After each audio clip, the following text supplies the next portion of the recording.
Now see here, again we will see the difference between the distance and displacement. Distance means the total path length covered by the object during its journey, and displacement means the shortest distance. It is the distance between the final position and initial position. Now see here, consider this diagram. The object started its journey from A, it just reaches to the point B by covering 5 km distance, and from point B it reaches to the point C by covering 3 km distance.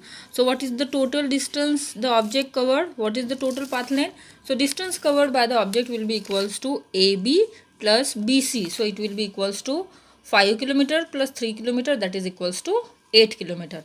Now what is the displacement? For defining the displacement you have to consider the two position.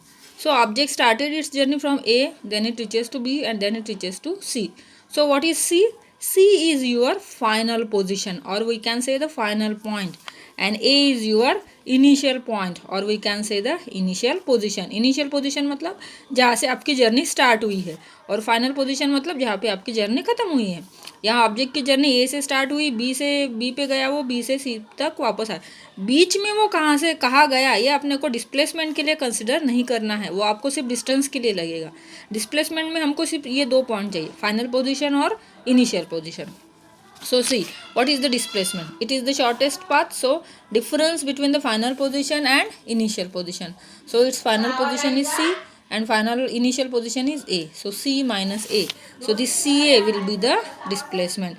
The object, this distance we have to measure, and we are going in this direction, that is towards the east direction. अभी displacement के वक्त direction का concept आता है, because it is a vector quantity. हम ऐसे गिनेंगे तो यहाँ पे डायरेक्शन का कंसेप्ट आ गया, ईस्ट डायरेक्शन का, तो and therefore it is a vector quantity. Now see how you will calculate the distance C A. आप कैसे निकालोगे? See if this we consider this is a right angle triangle. ये आपका एक right angle triangle है, ये आपका hypotenuse हो गया, ये आपका बेस हो गया, और ये हो गया height. So how you will calculate the base? It is the you have to square this quantity. Pythagoras का थ्योरम पता है आपको, hypotenuse square plus base square plus height square. तो आपके पास हाइपोटेनियस है, हाइट है, आप बेस निकाल सकते हो.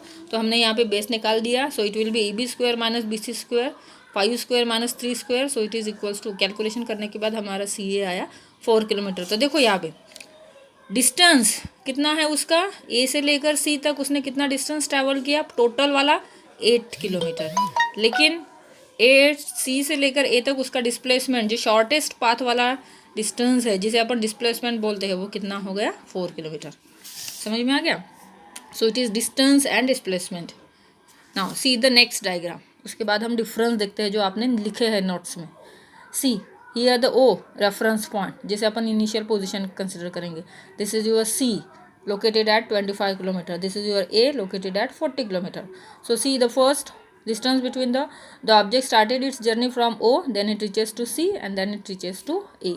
So distance covered will be equals to O से वो C तक गया और फिर C से वो A तक गया. So the distance कितना हो गया? OC plus CA. So OC equals to 25 and C से लेकर A तक उसका 15 किलोमीटर होता है, तो वो हो गया आपका 40 kilometre. Now what will be the displacement? Displacement के लिए हम इनिशियल पोजीशन और फाइनल पोजीशन देखेंगे.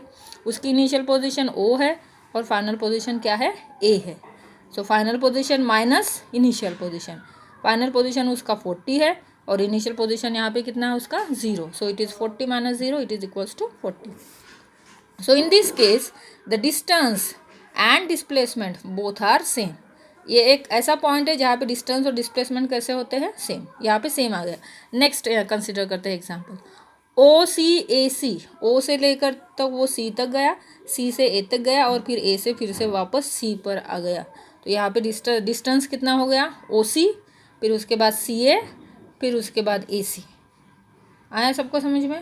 तो यहाँ पे टोटल डिस्टेंस कितना कवर किया? पहले 25, फिर सी से लेकर ए तक 15, फिर ए से सी तक 15. तो टोटल डिस्टेंस हो गया उसका 55 किलोमीटर. लेकिन अभी हम देखते हैं डिस्प्लेसमेंट. ऑब्जेक्ट ओ से सी तक गया, सी से ए तक आया और ए से सी तक वापस आया. So what is the final position? C. And initial position O. So final position minus initial position. So 25 kilometre minus 0. So your displacement is 0. अभी आप यहाँ पे कंसिडर करो जर्नी पाथ लेंथ या दैट मीन्स डिस्टेंस और displacement को consider करो। यहाँ डिस्टेंस ज़्यादा आया है आपका 55 किलोमीटर और यहाँ डिस्प्लेसमेंट कैसा आया है, कम। तो इसका मतलब डिस्प्लेसमेंट हमेशा डिस्टेंस से कम रहेगा, या तो वो इक्वल आएगा या फिर वो कम आएगा। अभी नेक्स्ट कंसिडर हम करते हैं। ऑब्जेक्ट ओ से लेकर सी तक गया, फिर सी से ए तक आया, ए से सी तक आया और सी से फिर से अपने जगह पे वापस चला गया। तो इसका मतलब इसने इतना पूरा डिस्टेंस कवर अप किया है। सो ओ से सी, सी से ए से सी और ओ कितना हो गया, ये हम सीधा सीधा कंसिडर करते तो ये 40 हो गया, और वो ए से फिर से वापस आया तो 40 हो गया। तो 40 + 40 कितना हो गया आपका डिस्टेंस, 80 किलोमीटर हो गया यहाँ पे। लेकिन अभी हम देखते हैं डिस्प्लेसमेंट। डिस्प्लेसमेंट के लिए हमको चाहिए फाइनल पोजीशन और इनिशियल पोजीशन।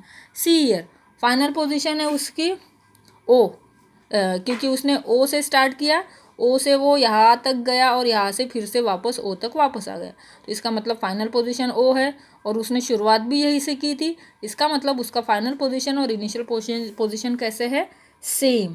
तो 0 - 0, तो यहाँ पे डिस्प्लेसमेंट कितना आ गया उसका, 0 किलोमीटर। तो यहाँ पे देखो आपका डिस्टेंस बहुत ज़्यादा है लेकिन डिस्प्लेसमेंट 0 है। आपका डिस्प्लेसमेंट 0 आ सकता है, पॉजिटिव आ सकता है, निगेटिव भी आ सकता है। निगेटिव अभी हम कंसिडर नहीं करेंगे, जब प्रॉब्लम सॉल्व करेंगे तब हम देखेंगे, क्योंकि अभी आप देखोगे तो कंफ्यूज हो जाएगी। अभी आप इतना सा ध्यान में रखो कि डिस्टेंस डिस्प्लेसमेंट सेम हो सकता है, कभी कभी डिस्प्लेसमेंट 0 भी हो सकता है। डिस्टेंस कभी भी 0 नहीं होगा।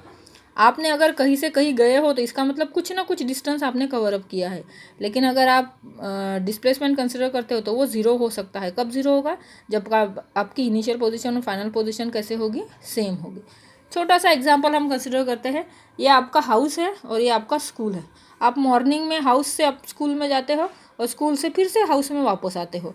सपोज 2 किलोमीटर का डिस्टेंस है यहाँ पे। तो आपका टोटल डिस्टेंस कितना हो गया, हाउस से आप स्कूल में गए 2 किलोमीटर, स्कूल से आप हाउस में आए 2 किलोमीटर। तो 2 + 2 कितना हो गया आपका टोटल डिस्टेंस, 4 किलोमीटर। लेकिन डिस्प्लेसमेंट कितना हुआ, आपकी जर्नी कहाँ से शुरू हुई, हाउस से। फिर आप हाउस से स्कूल में गए और स्कूल से फिर से हाउस में वापस आ गए। तो इसका मतलब आपका इनिशियल पोजीशन और फाइनल पोजीशन सेम है। आपने शुरू जो किया था जर्नी वो हाउस से किया था और वापस फिर से हाउस में आ गए। तो इसका मतलब आपका डिस्प्लेसमेंट कितना हो गया, 0 हो गया। आया सबको समझ में।